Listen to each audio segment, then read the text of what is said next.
پچھلے رکوع میں یہ بات چل رہی تھی کہ یہود و نصارہ سے دوستی نہ لگاؤ، تو اس آیت میں اللہ نے اسی مضمون کو اور تاکید سے بیان کیا اور اس میں کفار کو بھی شامل کیا کہ مشرکین جو ہیں ان سے بھی دوستی نہ لگاؤ، کیونکہ کفر میں یہ تینوں یہودی، عیسائی اور عام مشرکین برابر ہیں۔ دوسری، ان میں دوستی نہ لگانے کی ایک اور وجہ بیان کی جا رہی ہے کہ یہ تمہارے مذہب سے کو نہ صرف یہ کہ قبول نہیں کرتے، بلکہ جو مذہب کے شاعر ہیں، جو پہچان ہے مذہب کی، ان کا مذاق اڑاتے ہیں یہ۔ تو ان کے ساتھ رہنے سے، ان کے ساتھ دوستیاں بڑھانے سے تمہارے دل سے بھی اسلام کی عظمت نکل جائے گی۔ اس لیے ارشاد ہے یا ایھا الذین آمنوا، اے لوگو جو ایمان لائے ہو، لا تتخذوا الذین اتخذوا دینکم ہزوا ولعبا، ان لوگوں کو مت ٹھہراؤ، یہ آگے مفعول بھی آ رہا ہے اس کا، لا تتخذوا اولیاء، پورا جملہ یوں بنے گا، یہ اے ایمان والو، لا تتخذوا جو بالکل آخر میں آ رہا ہے اولیاء، اے ایمان والو ولی نہ بناؤ، دوست نہ بناؤ، کن لوگوں کو؟ الذین اتخذوا دینکم، جنہوں نے ٹھہرا لیا ہے تمہارے دین کو، ہزوا ولعبا، ہنسی اور کھیل کی چیز، اسلام کو سیریس ہی نہیں لے رہے ہیں، وہ ہنسی اور کھیل کی چیز بنا لیا ہے۔ یہ کن لوگوں میں سے ہیں؟ من الذین اوتوا الکتاب من قبلکم، یہ ان لوگوں میں سے ہیں جن کو تم سے پہلے کتاب دی گئی، یعنی یہود و نصارہ، والکفار، اسی طرح کافروں کو بھی اولیاء، دوست نہ بناؤ، واتقوا اللہ، اللہ سے ڈرو۔ دوست نہ بنانے کا مطلب کیا ہے؟ یہ پچھلے رکوع میں بہت تفصیل سے بیان کر چکا ہوں۔ ان کنتم مومنین، اگر تم مومن ہو تو اللہ سے ڈرو۔ وَإِذَا نَادَيْتُمْ إِلَى الصَّلَاةِ، جب تم نماز کے لیے بلاتے ہو، یعنی اذان دیتے ہو، اتخذوها هزوا ولعبا، تو اس اذان کو یا اس نماز کو یہ ہنسی اور کھیل کی چیز بناتے ہیں۔ ایسا ہوتا تھا کہ جب مدینہ کی فضاؤں میں اذان کی آواز گونجتی تھی تو یہود نصارہ ٹھٹھا کرتے تھے، ہنستے تھے کہ یہ کیا ہو گیا ان لوگوں کو، دیکھو کیا کر رہے ہیں، پاگلوں کی طرح، معاذ اللہ کیسے کر رہے ہیں، یہ بلا رہے ہیں لوگوں کو۔ اور بعض دفعہ مذاق نماز کا بھی اڑایا کرتے تھے۔ رکوع کہا جاتا ہے کہ یہودیوں کی نماز میں نہیں تھا، تو مسلمان نماز میں رکوع بھی کرتے تھے تو یہودی مذاق اڑاتے تھے، یہ کیسے جھکے ہوئے ہیں۔ ہمارے ایک دوست تھے، وہ افریقہ کی کسی کنٹری سے آئے، وہاں وہ مجھے بتاتے تھے کہ ہم جب نماز پڑھتے ہیں اور سر سجدے میں رکھتے ہیں تو بعض غیر مسلم ہمارا مذاق اڑاتے ہیں کہ یہ کیا کر رہے ہیں، انسان ہو کے اپنی پیشانی کو اس نے زمین پہ لگایا ہوا ہے، یہ نہیں دیکھ رہے کہ کس کے سامنے زمین پہ لگا رہے ہیں پیشانی۔ تو اللہ فرماتے ہیں یہ تمہاری نماز یا تمہاری اذان کو کا یہ مذاق اڑاتے ہیں، کھیل کی چیز بناتے ہیں، اس کو سیریس نہیں لیتے۔ ذالک بانہم قوم لا یعقلون، یہ اس لیے کرتے ہیں کہ یہ عقل سے کام نہیں لیتے، یہ عمل کو دیکھ رہے ہیں، یہ نہیں دیکھ رہے کہ یہ حکم کس نے دیا اور اس اذان کے ذریعے بلایا کس کی طرف جا رہا ہے، ان دو چیزوں کو فوکس نہیں کر رہے۔ تو یہ جو کھیل اور تماشے کی چیز بنا رہے ہیں نا، اس کی بڑی وجہ کیا ہے؟ دیکھیں، سب سے بڑا مسئلہ یہ ہے کہ جب آپ اللہ کو نہیں مانو گے، آخرت کو نہیں مانو گے، تو پھر آپ کو مذہب کی جتنے بھی احکامات ہیں نا، وہ ایک ٹینشن اور ایک کھیل تماشا ہی لگیں گے۔ آپ دیکھیں، میں اکثر دیکھتا ہوں غیر مسلموں کو کہ وہ حج کو کہتے ہیں ایک مذہبی رسم، ہر مذہب میں کچھ رسومات ہوا کرتی ہیں، تو مسلمانوں میں بھی ایک رسم ہے، تو مسلمانوں کی بھی گویا ایک رسم ہے کہ وہ 5 ٹائم یہ کرتے ہیں اور وہ رمضان میں یہ کرتے ہیں، گویا کلچر کا حصہ ہے وہ۔ تو یہی مطلب ہے لعب کا، کہ کھیل کی چیز ہے، کہ انٹرٹینمنٹ کی چیز ہے۔ بھائی ہر قوم میں کچھ مذہبی رسومات ہوتی ہیں، تو عید کے دن یہ کر لیتے ہیں، رمضان میں یہ کر لیتے ہیں، اور بقرعید میں یہ کر لیتے ہیں۔ جبکہ اسلام یہ کہتا ہے کہ یہ کوئی رسومات نہیں ہیں، یہ اللہ کے احکامات ہیں جن پر آپ کو فالو کرنا ہے۔ اگر آپ ان احکام کو فالو نہیں کرو گے، آپ کو آخرت میں سزا ملے گی،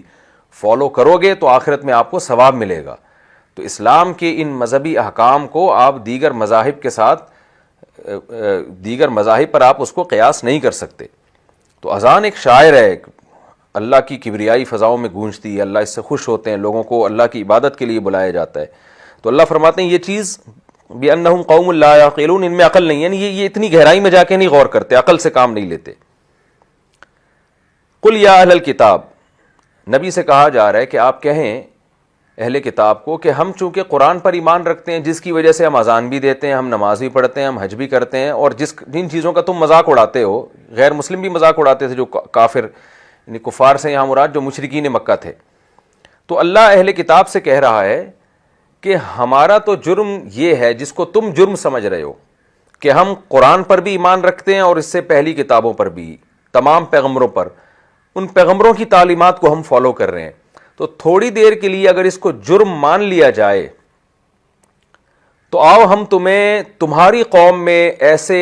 جرائم نظر آئیں گے جن کو تم اس سے بھی بڑا جرم قرار دو گے, تو مذاق پھر تمہیں ان کا اڑانا چاہیے.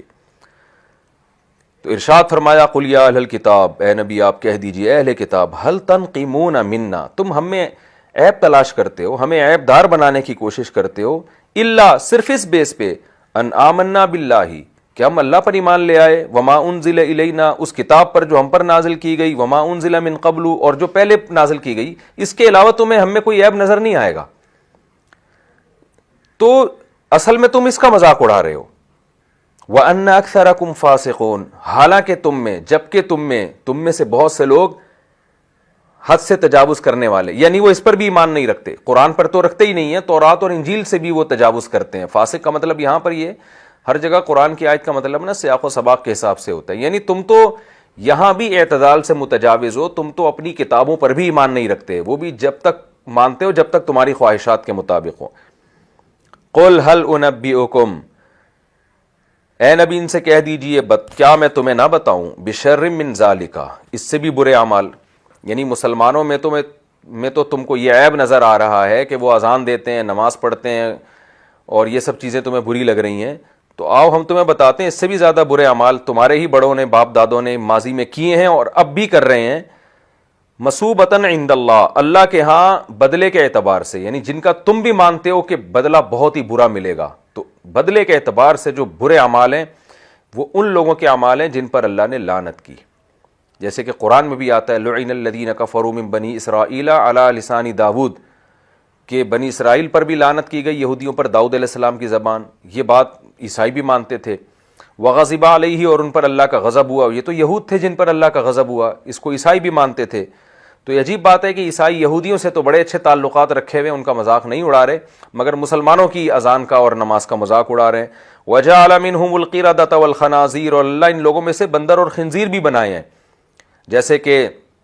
اصحاب سبت جو تھے, جو ہفتے والے لوگ تھے, مچھلی کا شکار کیا کرتے تھے, ان کو اللہ نے بنایا. وعبد الطاغوت, اور ان میں ایسے بھی جو شیطان کی عبادت کرتے ہیں. یہاں مراد حضرت عیسیٰ ابن مریم کی عبادت ہے, کیونکہ شیطان کے کہنے پر عیسیٰ کی عبادت ہو رہی ہے, تو اس کو اللہ عیسیٰ کی عبادت نہیں کہتا بلکہ شیطان کی عبادت کہتا ہے, جو کہ عیسائیوں میں ہے.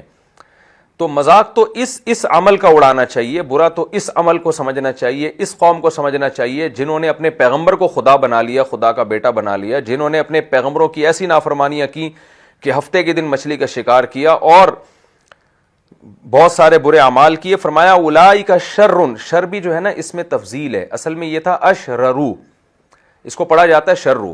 یعنی یہ لوگ مرتبہ کے لحاظ سے زیادہ برے ہیں. یعنی اگر مسلمانوں کو برا فرض کر لیا جائے نا کہ مسلمان برے ہیں, تو تھوڑی دیر کے لیے مان لیتے ہیں برے ہیں, تو پھر یہ لوگ تو اس سے بھی زیادہ برے ہیں, تو ان کا مذاق اور ان سے نفرت تو اس سے بھی زیادہ ہونی چاہیے. وَأَضَلُّ عَنْ سَوَاءِ السَّبِيلِ, اور سیدھے راستے سے زیادہ ہٹے ہوئے ہیں. یعنی فرض کر لو کہ مسلمان بھی گمراہ ہیں, تو پھر یہ لوگ تو اس سے بھی زیادہ گمراہ ہیں. یہ فرضی طور پر اس لیے کہہ رہا ہوں میں کہ یہ عام محاوروں میں یہ کہا جاتا ہے کہ اگر کوئی کسی اچھے کو برا سمجھ رہا ہے نا, تو ہم اس کو سمجھانے کے لیے کہتے ہیں کہ یار تو زید میں جس میں یہ نیکیاں ہیں وہ اگر برا ہے, تو وہ جو چرسی ہیروئنچی ہے وہ تو اس سے بھی زیادہ برا ہے. تو اس کا مطلب یہ نہیں ہوتا کہ آپ نے زید کو برا مان لیا ہے, اس کا مطلب ہوتا ہے کہ سامنے والے پر حجت کو تمام کر دینا, کہ فرض کر لو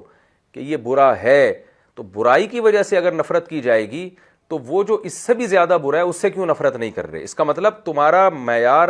کسی سے محبت اور نفرت میں اس کا برا یا اچھا ہونا نہیں ہے, بلکہ تمہارا معیار یہ ہے